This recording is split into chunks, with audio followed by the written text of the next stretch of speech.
Hi friends, எல்லோரும் எப்படி இருக்கீங்க? இன்றைக்கி நம்ம ரொம்ப ஹெல்த்தியான ஒரு முருங்கைக்கீரை பொடி தான் செய்ய போகிறோம்.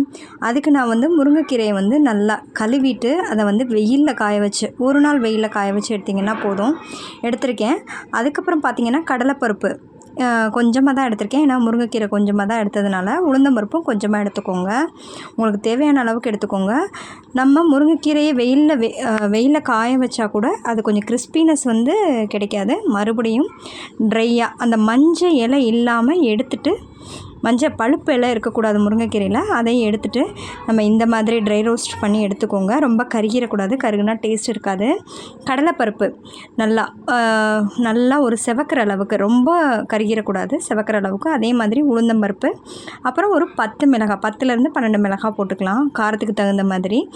இது சாதத்தில் போட்டு சாப்பிட்றதுக்கு ரொம்ப நெய் விட்டு சாப்பிட்டிங்களா ரொம்ப நல்லது.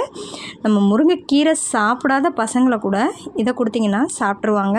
இதில் வேறு மிளகு ஜீரகம் எதுவுமே இல்லைங்க. இது மட்டும்தான். பெருங்காயத்தூள் போட்டுக்கோங்க. ஒரு கல்லுப்பு நம்ம தண்ணியாக இருக்கும் இல்லைங்களா, இதில் போட்டு அப்படியே ட்ரை பண்ணிவிட்டு அதையும் போட்டுட்டு நல்லா ஆற வச்சுட்டு மிக்சியில் நம்ம எப்படி இட்லி பொடி அரைக்கிறோமோ அதே மாதிரி கொரப்பாக வேணும்னா கொரப்பாக அரைச்சிக்கோங்க. இல்லைன்னா நைஸாக வேணும்னா நைஸாக அரைச்சிக்கோங்க. ரொம்ப சூப்பராக இருக்கும். கடையில் நம்ம பவுட்ரு வாங்கி சாப்பிட்றதுக்கு இதை நம்ம வீட்டில் செஞ்சு சாப்பிட்டோம்னா உடம்புக்கும் ஹெல்த்தி.